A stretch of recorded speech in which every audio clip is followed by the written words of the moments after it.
એમને સમજાવું. મોહનભાઈ કદાચ ઓલરેડી ટેન્શનમાં હતા. એમાં એમને એવા કોઈ ન્યૂઝ મળ્યા અથવા તો એમણે એવું કંઈક જોયું જેથી એમને બહુ જ આઘાત લાગ્યો.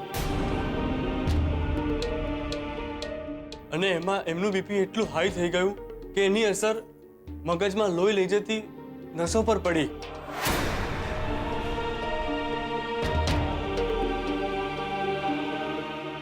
અને એમાં એમના શરીરની આખી સિસ્ટમ ગડબડ થઈ ગઈ અને તેઓ કોમામાં સરી પડ્યા. તો સૌથી પહેલા મોહનભાઈનું લોહી પાતળું કરવા આપણે દવા આપવી પડશે અને પછી આગળ આપણે જોઈશું. તમારી બધી વાત સાચી છે ડોક્ટર, પણ મોહન અંકલના ઈલાજમાં જરાય કચાશ નહીં રાખતા. મારા પપ્પાએ ખાસ કહેવડાવ્યું.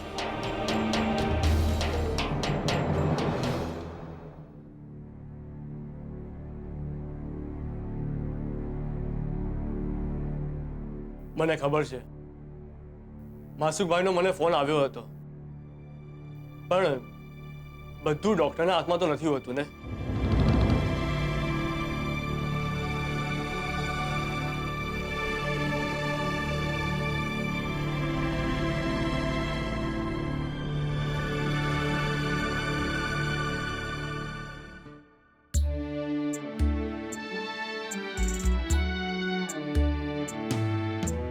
કપરા સંજોગો છે, લાય લાય ધૂપ છે, આંખો સુકાઈ ગઈ, હોઠ સાવ ચૂપ છે.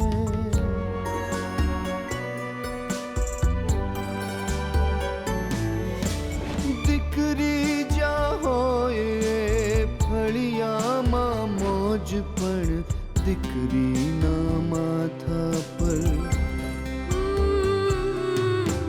દીકરીના માથા પર મણમણનો બોજ છે.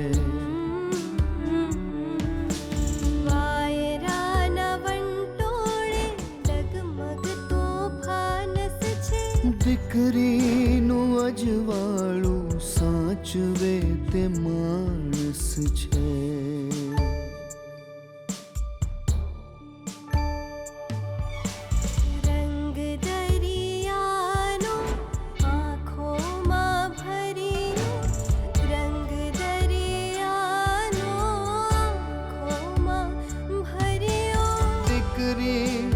વાલનો દરિયો, દીકરી ભાલનો દરિયો.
સેજલ, બીજલ, ચાલો ઘરે જવું પડશે.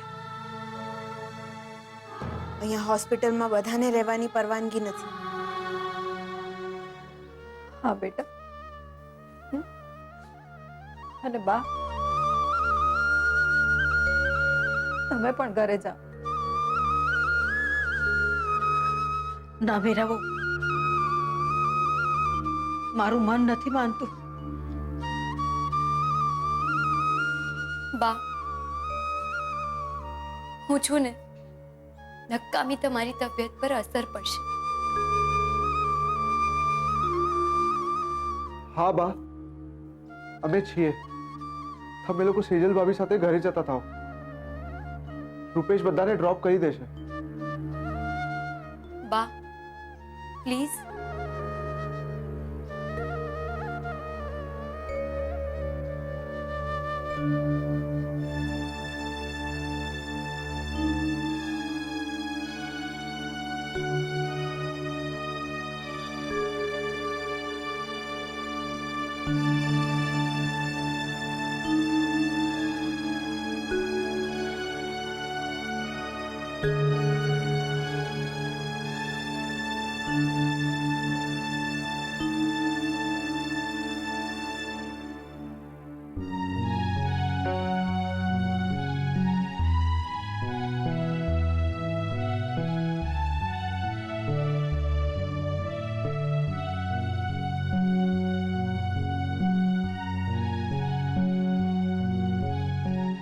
કેમ?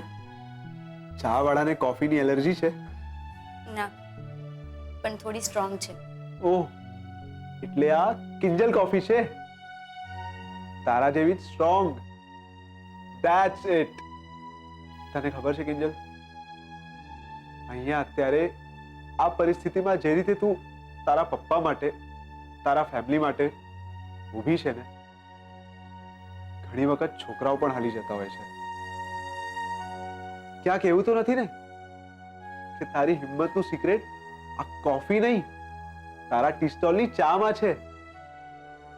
ના, મારું સિક્રેટ તો બસ મારા પપ્પા છે. તને ખબર છે ઉત્કર્ષ, નાનપણથી મારા પપ્પાએ મને શીખવ્યું છે કે જો પરિસ્થિતિ મુજબ એક વખત રડવું આવે ને તો રડી લેવાનું, પણ પછી રડતા નહીં રહેવાનું, પછી તો લડી લેવાનું. ને ત્યાં સુધી લડવાનું જ્યાં સુધી તમારી આંખના આંસુ તમારા હોઠનું સ્મિત ના બની જાય. બની જશે. ફક્ત તારા હોઠનું સ્મિત જ નહીં, તારો આખો ચહેરો ખડખડાટ હસતો થઈ જશે જ્યારે તું મોહન અંકલને પહેલાની જેમ હસતા બોલતા જોઈશ. જો એવું થાય ને ઉત્કર્ષ, તો હું ડોક્ટર સાહેબ, ડોક્ટર સાહેબ,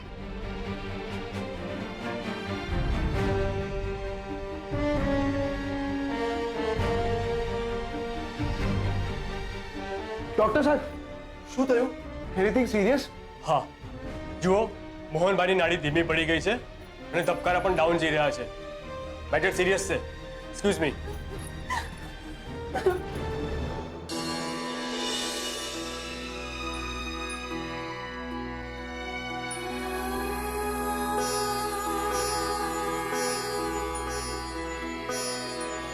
મમ્મી પ્લીઝ નહીં રડ, પપ્પાને કઈ નહીં થાય, please. Doctor Jain expert doctor છે. મોહન અંકલ સેફ હેન્ડમાં છે. ખબર નહીં અમે કોઈનું શું બગાડ્યું છે કે અમારી સાથે આવું થઈ રહ્યું છે. મમ્મી, મમ્મી નહીં રડ, પ્લીઝ. કિંજલ, ડોક્ટર, જુઓ, ગભરાશો નહીં. મોહનભાઈની તબિયત સ્ટેબલ છે. એમનું બીપી જરા હાઈ છે, પણ સિચ્યુએશન કંટ્રોલમાં છે.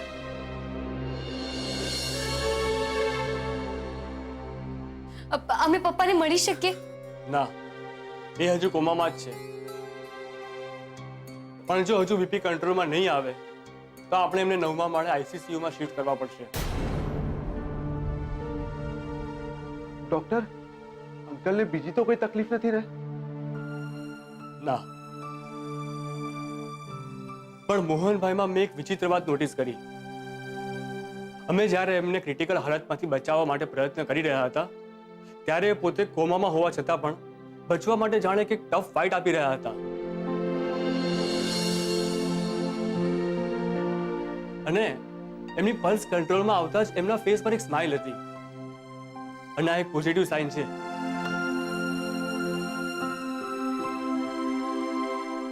સિસ્ટર,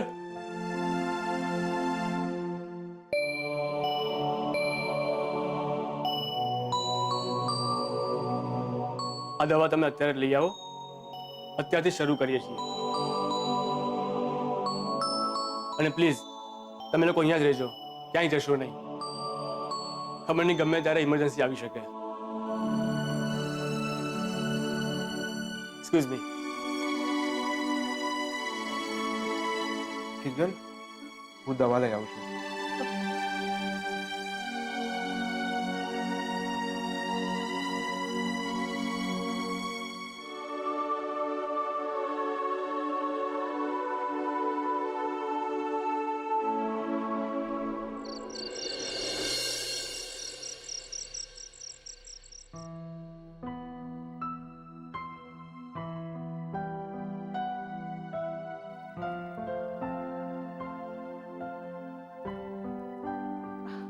ચાલો તો બેટા, આ હળદર વાળું દૂધ પી લો એટલે પછી સારી રીતે ઊંઘ આવે. ચાલો. જાણું છું બેટા, અત્યારે મોહનભાઈ હોસ્પિટલમાં છે અને તમારે પણ એમની સાથે જ ત્યાં રહેવું હતું.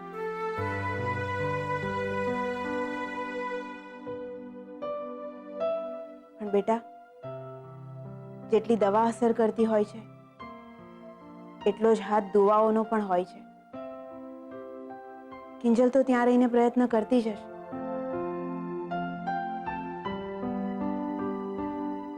તો આપણે અહીં રહીને પ્રયત્ન કરીએ.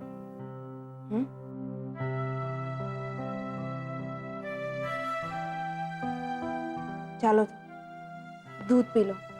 પણ કાકી, આવી પરિસ્થિતિમાં ભૂખ લાગે ખરી? જાણું છું બેટા, ઘડીના છઠ્ઠા ભાગમાં કેટલું બની ગયું. કિંજલની સગાઈ અટકી પડી. 5 લાખ ચોરાઈ ગયા અને ઉપરથી મોહનભાઈ ત્યાં હોસ્પિટલમાં.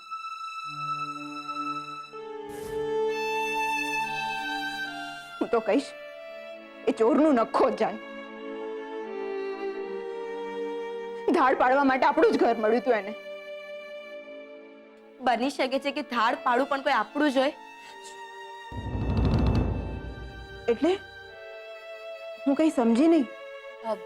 ના એટલે કાકી, બની શકે કે કોઈ આપણું ઓળખીતું જ હોય, જેને આપણા ઘરનો નકશો ખબર હોય કે પૈસા ક્યાં મૂક્યા છે એ ખબર હોય. તો આપણને પણ એની ખબર કાઢતા આવડે છે. છોડીશું નહીં એને. સજા તો એને અપાવીને જ રહીશું.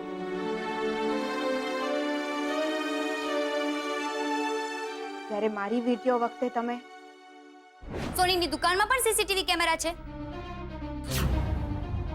અને ત્યાં રાહુલભાઈએ કાકીની વીડિયો વેચી છે અને એ પણ 46,000 રૂપિયામાં, જેથી કરીને એ વસૂલીના પૈસા ચૂકવી શકે. ના ના બેટા, મેં કહ્યું તું ને વીડિયો તો આ રહી જો. હા છે, પણ એ તો 1 ગ્રામની ખોટી વીડિયો છે કાકી. જો તમને ચેક કરાવવું હોય ને તો સોનીની દુકાને જઈને ચેક કરાવી આવો.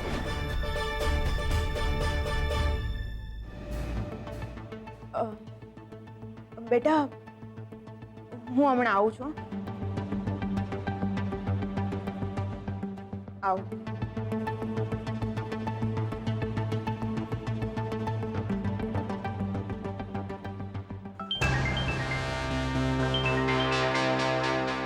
હા ખુશ્બુ, કેમ અડધી રાતના ફોન કર્યો? એ ચંપક, સવારના 5 વાગવા આયા છે. હા તો હું આવું મળવા? એ ખયાલી પુલાવ. 5 લાખ કોણ તારા પપ્પા ભેગા કરવાના છે? અરે 5 લાખ ભેગા થઈ ગયા સમજ. બસ એકવાર ધીનુ કાકા મળી જાય. એટલે એટલે કે 5 લાખ દિનુ કાકા પાસે છે, પણ કાલથી એમનો કોઈ કોન્ટેક્ટ નથી થઈ રહ્યો. રાહુલ, મને એક વાત નથી સમજાઈ રહી. શું બેબી? તારા દિમાગનો સ્ક્રૂ ઢીલો છે કે તારામાં દિમાગ જ નથી? એટલે તું કેવા શું માંગે છે? મને એમ કે કોઈની પાસે 5 લાખ રૂપિયા હોય અને ગાયબ થઈ જાય તો 5 લાખ રૂપિયા પાછા આવે ખરા? ઇડિયટ. હેલો હેલો ખુશ્બુ.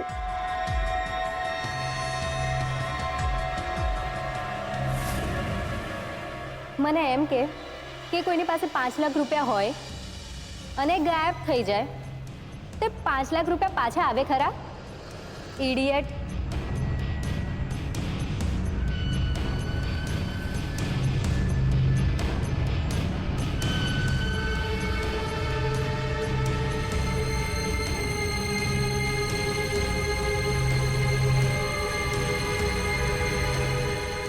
દિનુ કાકા, જો ખુશ્બુની આ વાત સાચી નીકળી ને, હું તમને છોડીશ ને.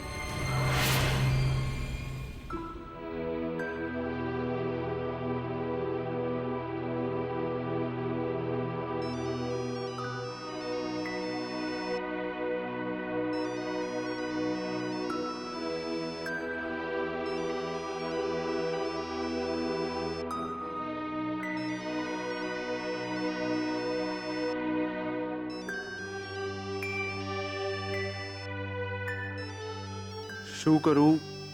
કિંજલને જગાડું? ના ના, બિચારી આખી રાત જાગી છે. બેટર છે કે હું જ સુશાંતને કહી દઉં છું કે મોહન અંકલની તબિયત હવે ઠીક છે.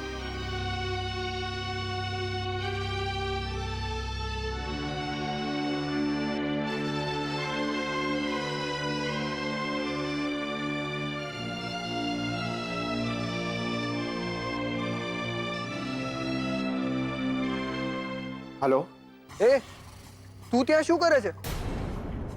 અને કિંજલનો ફોન તે કેમ ઉપાડ્યો? આપે ને. કિંજલ અત્યારે સૂતી છે. ફોર યોર કાઇન્ડ ઇન્ફોર્મેશન, હું અને કિંજલ કોઈ ગાર્ડનમાં ફરવા નથી આવ્યા. અમે અહીંયા હોસ્પિટલમાં છીએ, કારણ કે તારા સસરા અહીંયા એડમિટ છે. કેવા સસરા? અમારી સગાઈ ક્યાં થઈ છે? પણ ગોળ દાણા તો થયા છે ને. આખો દિવસ બસ કિંજલને ખીજાતા આવડે છે, આમ કર તેમ કર. અને પેલું તે શું કહ્યું પાસપોર્ટ ઓફિસ વખતે કે કોઈ આટલું બેજવાબદાર કેવી રીતે હોઈ શકે? તો તું શું છે સુશાંત? ને તારે અહીંયા હોવું જોઈતું તું. સંબંધની દ્રષ્ટિએ નહીં તો એટલીસ્ટ હણસાઈની દ્રષ્ટિએ. એ ભાષણ આપવાનું બંધ કર અને સીધો સીધો કિંજલને ફોન આપ. એકવાર કહ્યું સમજાતું નથી. કિંજલ આખી રાત જાગી છે અને હમણાં જ એની આંખ લાગી છે. એમ? તારી સાથે? Shut up Sushant. જો કિંજલ માટે કોઈ પણ ફાલતુ સ્ટેટમેન્ટ આપ્યું છે ને તો શું? તે હમણાં જ કીધું ને કે અમારા ગોળ દાણા થયા છે. તો જા ઉઠાડ કિંજલ, કારણ કે 9 વાગી ગયા અને આટલે મોડે સુધી કિંજલ ઊંઘે ને એ મને પસંદ નથી. એ મારાથી નહીં થાય. કિંજલ જ્યારે જાગશે ત્યારે તારો મેસેજ એને આપી દઈશ.